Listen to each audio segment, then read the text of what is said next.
मैं रोज कैलेंडर में एक एक दिन काट रहा हूँ।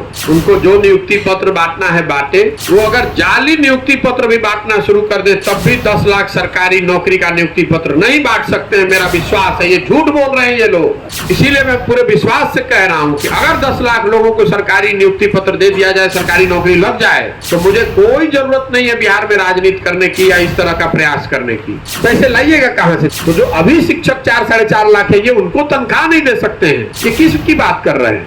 नमस्कार, आप लाइव सिटीज देख रहे हैं। मैं हूं जय शुक्ला। देखिए, बिहार में नीतीश कुमार और तेजस्वी यादव के द्वारा युवाओं को रोजगार और नौकरी दिए जाने पर प्रशांत किशोर ने बड़ा सवाल उठाया है। यूं कह सकते हैं कि प्रशांत किशोर ने नीतीश कुमार और तेजस्वी यादव को चैलेंज वाले मोड में यह कहा है कि 10 लाख युवाओं को नौकरी देना आम बात है, क्या कहां से दे देंगे। और ये सारी बातें कहते हुए प्रशांत किशोर क्या सवाल उठा रहे हैं और क्या कुछ कह रहे हैं, जरा सुनिए।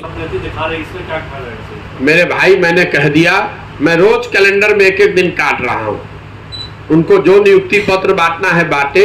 वो अगर जाली नियुक्ति पत्र भी बांटना शुरू कर दे तब भी 10 लाख सरकारी नौकरी का नियुक्ति पत्र नहीं बांट सकते हैं। मेरा विश्वास है, ये झूठ बोल रहे हैं ये लोग, क्योंकि उनके पास ना कोई योजना है, ना कोई उन्होंने इसको सोचा। गांधी मैदान में खड़े हुए घोषणा कर दी।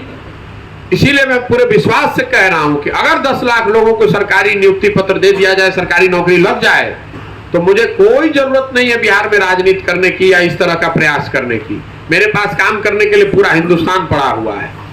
आप अगर 10 लाख लोगों को सरकारी नौकरी देने का मतलब ये है कि बिहार की कई और व्यवस्थाएं बहुत अच्छी हो जाएंगी, तभी तो आप नौकरी दे पाइएगा। पैसे लाइएगा कहां से? 40-50 हजार करोड़ रुपया अलग से चाहिए, कहां से लाइएगा पैसे? उसके लिए आपको अपना रेवेन्यू बढ़ाना पड़ेगा। रेवेन्यू बढ़ाने के लिए उद्योग लगाना पड़ेगा, वहां इन्वेस्टमेंट होना चाहिए, ग्रोथ होना चाहिए। जब वो कुछ है नहीं तो नियुक्ति कैसे दे दीजिएगा? जो शिक्षक यहाँ पर हैं, बाय द वे, आपने चूंकि सवाल उठाया, वो जो नियोजित शिक्षक है उनको तो 3-3 महीने पे एडहॉक बेसिस पर कैबिनेट में पास होता है। जब सेंटर से पैसा आता है तो आप उसको सैलरी दे रहे हैं। आप 10 लाख लोगों को कहां से नौकरी दे दीजिएगा?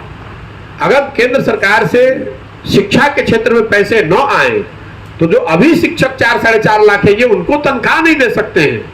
ये किसकी बात कर रहे हैं? शिक्षकों की स्थिति देखिए। हर एक, चूंकि मैं बात आपकी समय लेके बता देना चाहता हूं। शिक्षकों को पहले जब 2015 में महागठबंधन था, सुशील मोदी उस समय विपक्ष में थे, तो उन्होंने घोषणा की समान काम समान वेतन लागू कर देंगे। शिक्षक पढ़े लिखे होने के बावजूद उनके बहकावे में आ गए। उन्होंने भाजपा का समर्थन भी किया 2015 में। संयोग देखिए कि 2017 में वही सुशील मोदी डिप्टी सीएम बन गए, तो उनके पास अवसर था ये काम को करने का। 5 वर्ष में उन्होंने काम नहीं किया। 2020 में शिक्षकों को फिर बेवकूफ बनाया गया। इस बार तेजस्वी यादव ने कह दिया कि मैं आऊंगा तो शिक्षकों को समान काम समान वेतन लागू कर दूंगा। तो जब शिक्षक मेरे पास आ रहे हैं तो मैं उनको बता रहा हूं कि भैया अब तो तेजस्वी जी की ही सरकार है, उन्हीं के दल का आदमी शिक्षा मंत्री है, तो आप इसको अब लागू करा लीजिए। ये देखिए, बिहार में नेताओं की आदत हो गई है कि कुछ भी बोलिए और बोल के निकल लीजिए। आपको मालूम है कि चुनाव जब होगा, वोट होगा, तो लोग इन बातों को भूल के वोट तो एक ही चीज पर होगा, जात पर, धर्म पर, या इस बात पर होगा कि कौन भाजपा को लाना चाहता है, कौन भाजपा को रोकना चाहता है और कौन लालू जी को रोकना चाहता है। जब तक बिहार की जो बदहाली है उसके मूल में, उसके जड़ में बात यह है कि जो जनप्रतिनिधि है उसके मन से ये डर खत्म हो गया है कि वो। तो सुना आपने, प्रशांत किशोर मोतिहारी में थे और मोतिहारी में उन्होंने नीतीश कुमार पर काफी सारी बातें कही और ये भी कहा कि 10 लाख युवाओं को नौकरी देने का मतलब आप समझते हैं बिहार में बहुत सारी चीजें बदल जाएंगी, और अगर ऐसा होता है तो मुझे राजनीति करने की कोई जरूरत ही नहीं है। मतलब ये हुआ कि वो कह रहे हैं कि हम राजनीति छोड़ देंगे अगर बिहार में सब कुछ सुधर जाता है, नीतीश कुमार और तेजस्वी यादव 10 लाख युवाओं को सरकारी नौकरी दे देते हैं तो फिर राजनीति करने की जरूरत नहीं होगी। कहीं ना कहीं उनके कहने का तात्पर्य यह है कि यह संभव नहीं कि बिहार में 10 लाख युवाओं को सरकारी नौकरी दी जा सके। और क्यों संभव नहीं है वो भी आपने सुना।